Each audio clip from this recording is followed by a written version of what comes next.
चौकट पद्धतीने 3 अंकी संख्येला 1 अंकी संख्येने कसे गुणायचे ते आपण पाहणार आहोत. 325 गुणिले 4 हे उदाहरण सोडवताना प्रथम 325 या संख्येचा आपण विस्तार करूया.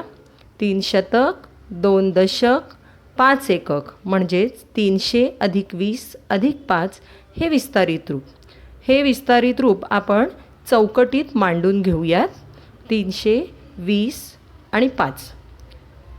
आता या विस्तारित रूपाला आपल्याला 4ने गुणायचं आहे, म्हणून इथे लिहिले 4 आणि वर गुणिलेचं चिन्ह.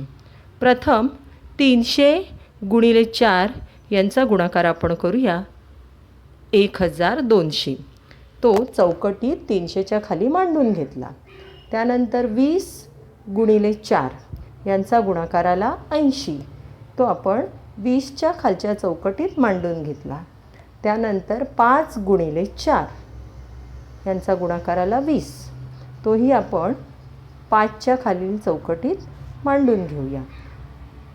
आता या तीनही संख्यांची आपण बेरीज करणार आहोत. 1200 अधिक 80 अधिक 20 यांची बेरीज आली 1300.